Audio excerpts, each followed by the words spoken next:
দর্শক, আমরা গতকাল দেখলাম যে আরো ৩ জন নতুন উপদেষ্টা নিয়োগ দেওয়া হয়েছে। এই ৩ জনের মধ্যে ২জনকে নিয়ে খুব আলাপ আলোচনা চলছে, বিরোধিতা চলছে, বিশেষ করে শেখ বশির এবং মোস্তফা সরোয়ার ফারুকী।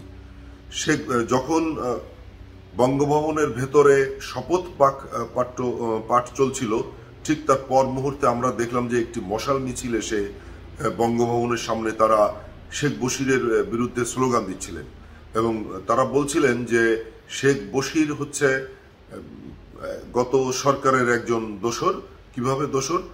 শেখ বশির তার ভাই নাকি গত সরকারের এমপি ছিল, আর তিনি নাকি গত যে আন্দোলন হয়েছে জুলাই আগস্ট আন্দোলন, সেই আন্দোলনের বিপক্ষে তিনি ছিলেন।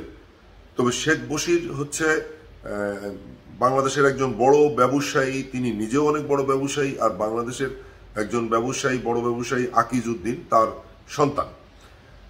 শেখ বশির বাংলাদেশে অনেক বড় ব্যবসা করেন, তবে তার ভাই নাকি এমপি ছিলেন, সেটিকে কেন্দ্র করে একটি বড় মশাল মিছিল সেখানে অবস্থান করছিল। পরে আমরা দেখলাম যে পুলিশ, আর্মি তাদেরকে সেখানে ঠেকিয়ে দিয়েছে। এছাড়াও আমরা দেখলাম যে যশোরেও একটা মিছিল হয়েছে শেখ বশিরের বিরুদ্ধে।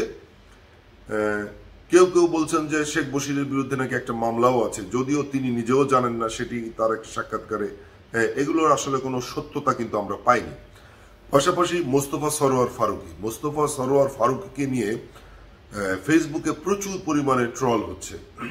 তার কারণ হচ্ছে যে মোস্তফা সরোয়ার ফারুকীর বিগত দিনে কিছু ফেসবুক স্ট্যাটাস, বিশেষ করে তিনি গত সরকারের একজন মন্ত্রী, তার ফেসবুক ওয়ালে তিনি কিছু ছবি দিয়েছিলেন। সেই মন্ত্রী পলক, আইসিটি মন্ত্রী পলকের সঙ্গে একটি ছবি, সেখানে তিনি পলকের প্রশংসা করে, সদা হাস্যোজ্জ্বল এই টাইপের একটা প্রশংসা করে তার সঙ্গে একটা সেলফি তুলেছিলেন। সেলফিটা তিনি তুলেছিলেন। তাছাড়াও তিনি বিভিন্ন সময় এই ধরনের সেলফি বিগত সরকারের কয়েকজন মন্ত্রীর সঙ্গে। এছাড়াও গত ৭ আগস্ট তিনি একটা পোস্ট করেছিলেন যে প্রধান উপদেষ্টা যখন আমরা সবাই জানতে পেরেছি যে ডক্টর মোহাম্মদ ইউনূসই হবেন, তখন ডক্টর মোহাম্মদ ইউনূস সময় পেয়ে তিনি একটা পোস্ট করেছিলেন যে শপথ নেওয়ার পরে তার প্রথম কাজ হবে ৩২ নম্বরে যাওয়া এবং ৩২ নম্বরকে যে পুড়িয়ে ফেলা হয়েছে, ধ্বংস করা হয়েছে, সে ৩২ নম্বরকে যেন পুনরায় আবার পুনর্গঠিত করা হয়, আগের রূপে ফিরিয়ে দেওয়া হয়, এরকম একটা দাবি তিনি করেছিলেন। এছাড়াও তার স্ত্রী অভিনেত্রী তিশার সঙ্গে গত সরকারের প্রধানমন্ত্রীর ছবি আছে। তাছাড়াও তার যারা কলিগ আছেন, যারা আওয়ামী লীগের সঙ্গে জড়িত ছিলেন, তাদের সঙ্গে মেলামেশা আছে, এগুলো নিয়ে ট্রল হচ্ছে।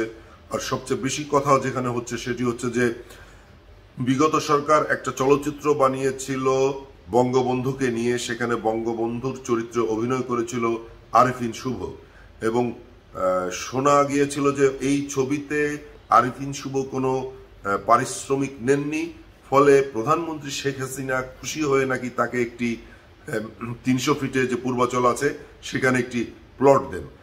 এই সরকার এসেই সেই প্লটটি ক্যান্সেল করেছে।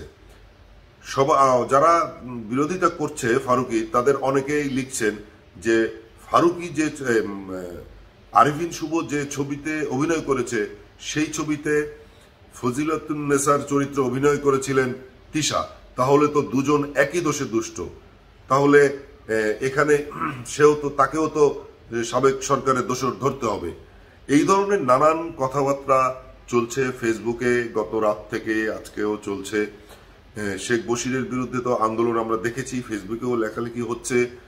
আর মোস্তফা সরোয়ার ফারুকীকে নিয়ে মিডিয়া যারা কাজ করেন তাদের মধ্যে আমরা দেখলাম যে দ্বিধা বিভক্ত হয়ে একদল ফারুকীর পক্ষেও লিখছেন, আবার ফারুকীর বিপক্ষেও লিখছেন। তবে ফারুকীর বিপক্ষে যারা লিখছেন সেই অংশটাকে আমরা বেশি দেখছি, শুধু মিডিয়া না, মিডিয়ার বাইরেও লিখছেন। তবে সরকার যাদেরকে এখন উপদেষ্টা হিসেবে নিয়োগ দিয়েছেন তারা নিশ্চয়ই খোঁজ খবর করেই নিয়েছেন। আর তারা যে কোন মন্ত্রণালয় পেয়েছেন সেটি এখনো পর্যন্ত আমরা জানতে পারিনি, সেটি জানলে তা নিয়ে আরেকটি ভিডিও আমরা বানাবো।